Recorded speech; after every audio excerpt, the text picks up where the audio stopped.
Right, my name is Thomas and I'm with CMR. I would like to welcome you all to this evening conference on the rising relevance of digital experience altogether, partnered by Zoho. I really thank each and every one of you for taking time out of this busy Bombay traffic.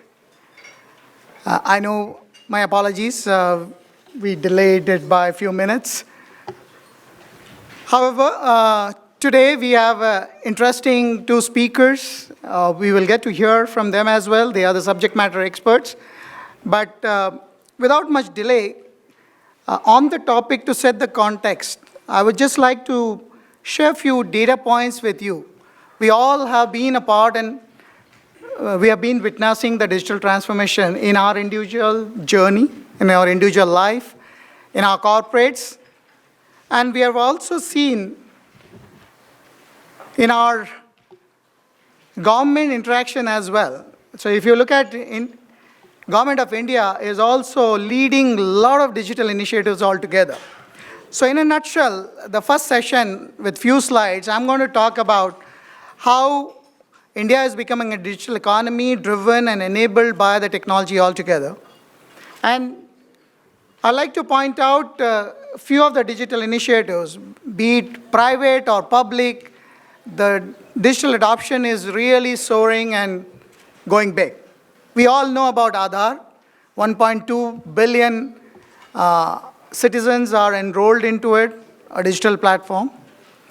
We all know that we have a 1.2 billion population with the smartphone penetration, not smartphone, the mobile subscribers. Few other data, few of them are little dated, like we have around close to 300 odd million folks on social media, active folks. I'm not talking about the ones who have opened an account and forgot about it. We have around close to 600 million internet subscribers. And we don't have to mention the amount of apps we all have in our mobile phones. It's more than 12 billion as of 2018 itself. So we all are a part of this entire digital journey altogether. But how does this really become the foundation for our digital economy? And needless to say that to be a part of the digital economy, we have to be a digital enterprise as well. And that's what today's discussion is all going to be about. How we can, what are the challenges there, what do we really need, what enables that. So a few stats, again, the data point. If you look at the number of smartphones per 100 people, if you look at the data usage, today in the country, when we would be surprised, you may be surprised if we say and take a stock of how many GBs we really use it. We use around close to 8.5 GB on an average per active user in the country, which is almost equivalent to Korea. Even China is behind us. It's using, and in China, an average person uses around 5 to 5.5 GB of data. But we are far ahead in the data usage as well. Coming to some of the industries, we talked about individuals, we talked about government, we talked about government initiatives, but let's look at the core industry. We all belong to some of the other verticals and various industry. If you look at the traditional ones, like financial services, jobs and skills, we have core digital sector, which is around 170 billion current value.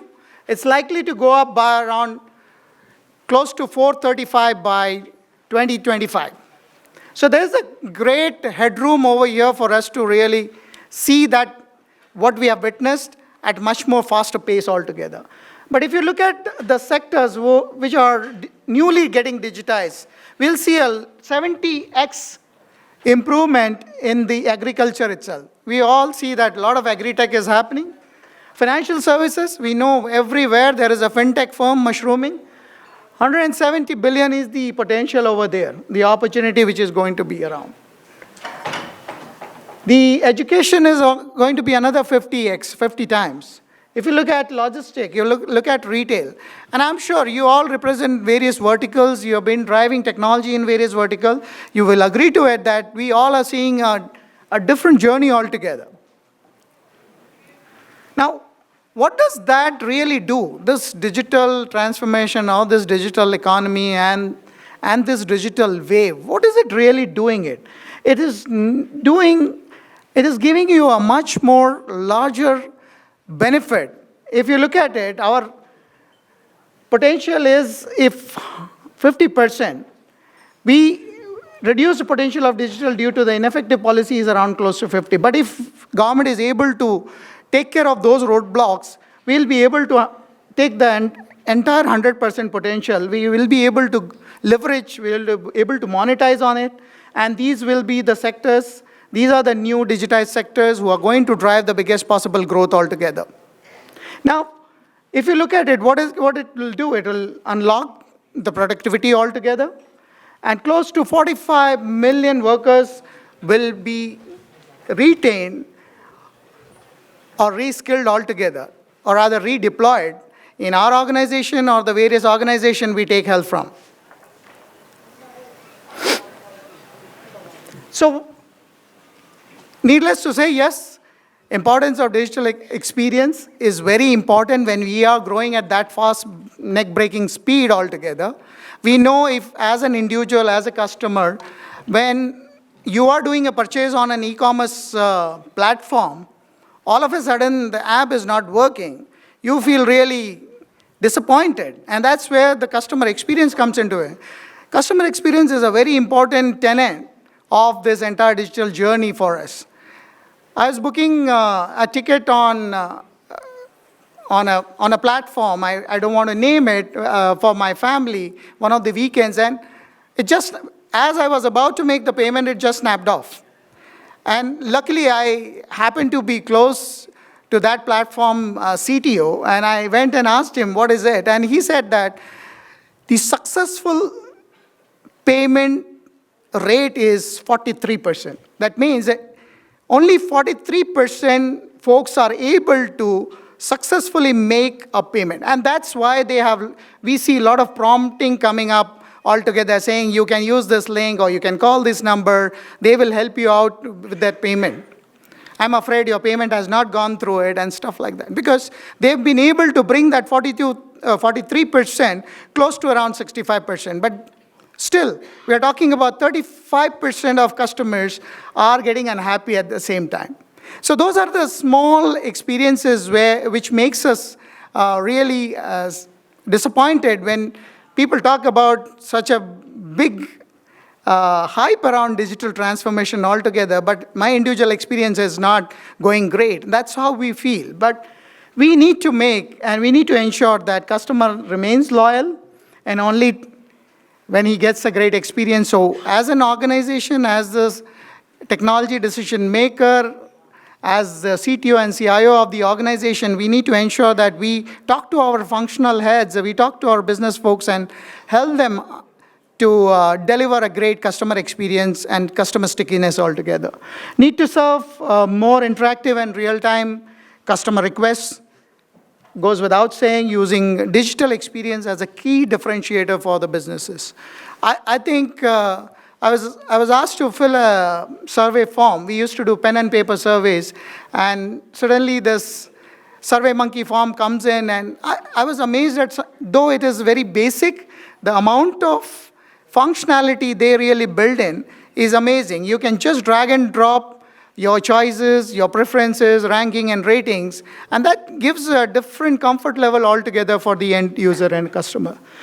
Changing business demands and various workloads, and I don't have to tell this room that how the workloads are really changing and where we are heading.